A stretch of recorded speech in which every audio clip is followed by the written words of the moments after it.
Alright, this is just a real quick intro. You're about to get a jump cut and see me wearing different stuff in a different setting and everything else. This is just an intro because I'm going to keep going on about comic books that I think should be movies but probably won't get made. The reason that you're getting this little intro is when I shot the original video, I had intended it to be one long ramble. I have decided to break it up into 3 parts. So this is part 2. Let's go to something a little more obscure. And I'm going to put in my vote for Far West by Richard Moore.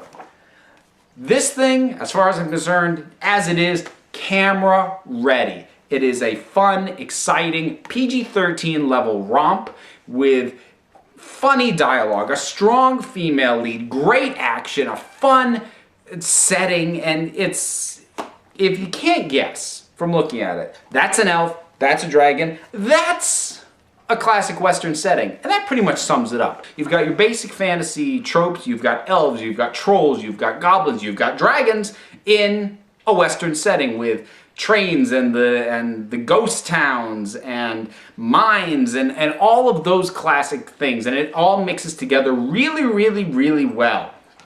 And this, I think, you know, the dragon you'd have to do CGI, but stick with practical effects for most of this, at the very least for things like the trolls. And if they could find a way to pull off Phil, who is the partner in this, and he is he's a bipedal talking bear. But if they could pull him off practically, I'd appreciate that too, though. If you gotta go CG on him, I'll accept it. And you know, actually, speaking of Phil the Bear, I am gonna do one tiny bit of dream casting on here. No matter how they do Phil, whether he is practical effect, whether he's CGI, no matter what, John Goodman needs to voice him. Don't even argue with me on that. This blend really works.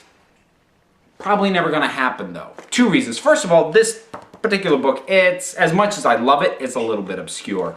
But even looking beyond that, because there are some obscure comic books that have been turned into very good movies. Men in Black was a very obscure comic book before it became a fantastic movie and a lousy sequel and an okay 3rd installment. Being obscure doesn't automatically put it off the table. What does take it off the table is the fact that the last few times Hollywood has tried to blend sci-fi or fantasy elements into a Western, we got Wild Wild West and Cowboys and Aliens, which was a disaster and an exercise in mediocrity, respectively. Neither of which did particularly good at the box office, and both of which were expensive, which this, unfortunately, would also be. I'm just in love with Richard Moore's stuff. Now, admittedly, if we're going to stick with him, we could go for something a little bit more camera-friendly, and that would probably be Boneyard. Although, if we're ever going to do Boneyard, I think that has got to be done animated, because it's so stylized to his way that he draws these monsters and these creatures that are in it. This one, if they ever did it, should be animated. This, you could do this live action, and it would work. So there you go. Until part 3 comes along, this council is adjourned.